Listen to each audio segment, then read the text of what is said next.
नमस्कार, स्वागत है आपका डीबी लाइव ग्लोबल में। मैं हूं समीर आत्मज मिश्र। आज के इस कार्यक्रम में बात करेंगे नेटो यानी नॉर्थ एटलांटिक ट्रीटी ऑर्गेनाइजेशन की।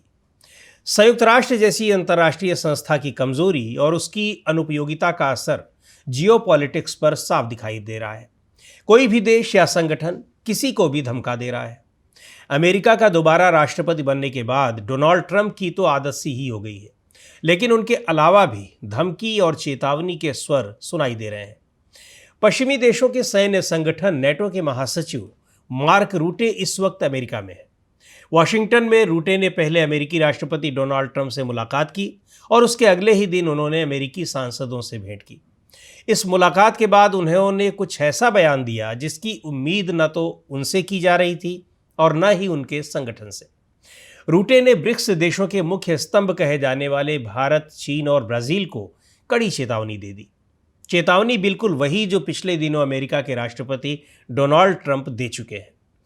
मार्क रूटे ने धमकी दी कि अगर वे रूस के साथ व्यापार करना जारी रखते हैं, यानी भारत, चीन और ब्राजील, खासकर तेल और गैस के क्षेत्र में, तो उन पर 100% सेकेंडरी प्रतिबंध लगाए जाएंगे।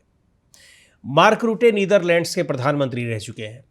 वाशिंगटन में उन्होंने कहा कि अगर आप अभी बीजिंग, दिल्ली या ब्राज़ील के राष्ट्रपति हैं तो आपको इस पर गौर करना चाहिए, क्योंकि ये आपको बहुत नुकसान पहुंचा सकता है। रूटे ने आगे कहा कि कृपया व्लादिमीर पुतिन को फ़ोन कीजिए और उनसे कहिए कि उन्हें अब शांति वार्ताओं को लेकर गंभीर होना ही पड़ेगा, क्योंकि इसके बिना ब्राज़ील, भारत और चीन पर बहुत ही तगड़ा असर पड़ेगा। यानी नेटो महासचिव चाहते हैं कि भारत, चीन और ब्राज़ील अपने प्रभाव का इस्तेमाल करें और रूस के राष्ट्रपति व्लादिमीर पुतिन को शांति और बातचीत की मेज पर लेकर आएं। यूरोपीय संघ और नेटो पूरी कोशिश कर रहे हैं कि यूक्रेन में अब युद्ध विराम हो, यानी रूस यूक्रेन पर अपने हमले रोक दे। अमेरिका भी इन्हीं कोशिशों में लगा है और डोनाल्ड ट्रंप पुतिन को धमका भी चुके हैं। दरअसल दिसंबर 2022 में जब यूरोपीय संघ ने रूसी तेल पर प्रतिबंध लगाया, तब से चीन और भारत ने मिलकर रूस का करीब 85% कच्चा तेल खरीदा है। दोनों एशियाई देशों ने इसी दौरान रूस से 63% कोयला भी खरीदा।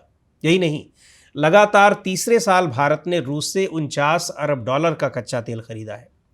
यूरोपीय संघ और अमेरिका को उम्मीद थी कि रूसी तेल पर प्रतिबंध लगाने से रूस की अर्थव्यवस्था लड़खड़ाने लगेगी और रूस को यूक्रेन से पैर पीछे खींचने पड़ेंगे।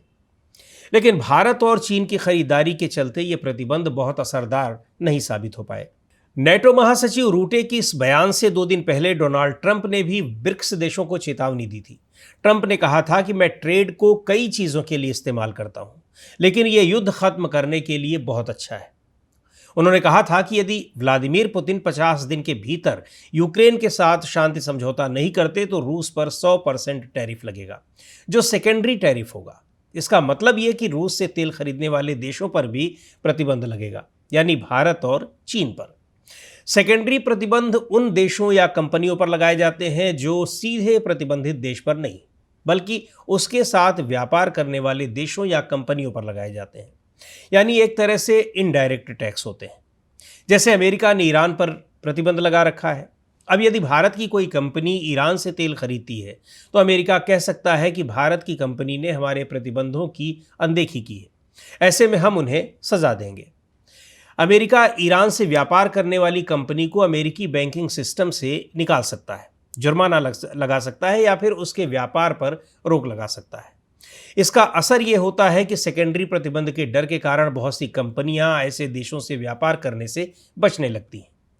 खैर, व्लादिमीर पुतिन यूक्रेन के खिलाफ जिस तरह से हमले जारी रखे हुए हैं, उस पर निराशा जताते हुए ट्रंप ने कहा था कि रूसी राष्ट्रपति एक तरफ तो शांति की बात करते हैं और दूसरी तरफ यूक्रेन पर भीषण बमबारी करते हैं। ट्रंप ने अल्टीमेटम देते हुए कहा कि अब ऐसा नहीं चलेगा, लेकिन ट्रंप खुद इस दौरान अपने रुख से पलटी मारते दिखे और यूक्रेन को अमेरिकी हथियारों की डिलीवरी का उन्होंने ऐलान कर दिया। इन हथियारों में पैट्रियट मिसाइलें भी शामिल हैं। नेटो और अमेरिका की ट्यूनिंग का इस बात से पता चलता है कि यूक्रेन को मिलने जा रही अमेरिकी पैट्रियट मिसाइलों पर नेटो महासचिव रूटे ने खुशी जताई और कहा कि ये बचाव और आक्रमण दोनों है। अमेरिका और उसके करीब 50 साझेदार देश अब तक यूक्रेन को 10 long range multiple launch rocket system, लंबी दूरी के कई तोप सिस्टम, सैकड़ों टैंक और हजारों छोटी दूरी की मिसाइलें दे चुके हैं। फरवरी 2022 में जब रूस ने यूक्रेन पर हमला किया था, यानी रूस यूक्रेन की जब युद्ध की शुरुआत हुई, तब से लेकर अब तक यूक्रेन पूरी तरह से अमेरिका और यूरोपीय देशों की सैन्य मदद पर ही निर्भर है। सेकेंडरी प्रतिबंधों का भारत पर काफ़ी ज़्यादा असर पड़ सकता है, क्योंकि भारत रूस से कच्चे तेल का एक बड़ा खरीदार है। रूस यूक्रेन युद्ध के बाद से भारत ने रूस से सस्ता तेल खरीदकर अपनी ऊर्जा ज़रूरतों को पूरा किया है। वैसे भी भारत रूस से अपनी कुल तेल आयात का एक बड़ा हिस्सा खरीदता है। प्रतिबंधों के कारण रूसी तेल की आपूर्ति रुक सकती है। इससे भारत को वैकल्पिक स्रोतों जैसे सऊदी अरब और इराक जैसे देशों से महंगा तेल खरीदना पड़ सकता है, जिससे तेल की कीमतें बढ़ेंगी और उसका असर सीधे तौर पर आम जनता पर पड़ेगा। लेकिन यदि भारत रूस के साथ व्यापार जारी रखता है तो अमेरिका भारतीय कंपनियों या बैंकों पर प्रतिबंध लगा सकता है, जिससे भारत का निर्यात और वित्तीय लेन देन प्रभावित होगा। यही नहीं, रूस से तेल आयात बंद होने पर भारत की ऊर्जा सुरक्षा खतरे में पड़ सकती है, क्योंकि वैश्विक तेल बाजार पहले से ही अस्थिर है और नए प्रतिबंध इस स्थिति को और बिगाड़ सकते हैं। भारत को तेल की कमी से बचने के लिए आपातकालीन योजनाएं बनानी पड़ सकती हैं, और सबसे महत्वपूर्ण बात यह कि भारत को अमेरिका और नेटो के दबाव का सामना करना पड़ सकता है, जिससे उसकी विदेश नीति पर असर पड़ेगा। हालांकि नेटो महासचिव के इस बयान को अंतर्राष्ट्रीय जगत में एक गैर जरूरी बयान के तौर पर देखा जा रहा है। कई इंटरनेशनल एक्सपर्ट्स ने भी उनके बयान के औचित्य पर गंभीर सवाल उठाए हैं।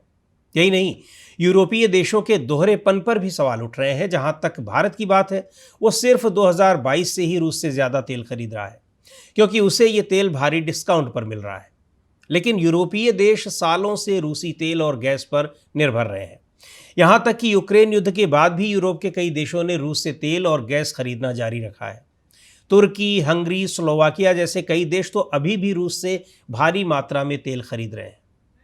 तो क्या इन देशों पर भी नेटो प्रतिबंध लगाएगा? अच्छा, भारत तो नेटो का सदस्य भी नहीं है और न ही किसी पश्चिमी सैन्य गुट का हिस्सा है। ऐसे में नेटो प्रमुख का ये बयान न सिर्फ गैर जिम्मेदाराना बताया जा रहा है, बल्कि भारत की स्वतंत्र विदेश नीति को चुनौती देने वाला भी है। हाल के दिनों में रूस ने यूक्रेन पर काफ़ी तेज़ हमले कर दिए हैं। जुलाई की शुरुआत में ही रूस ने यूक्रेन की राजधानी कीव पर करीब 10 घंटे तक लगातार हमले किए। यहाँ तक कि ये हमले उस दौरान भी किए गए जब अमेरिकी और रूसी अधिकारी युद्ध विराम को लेकर बातचीत कर रहे थे।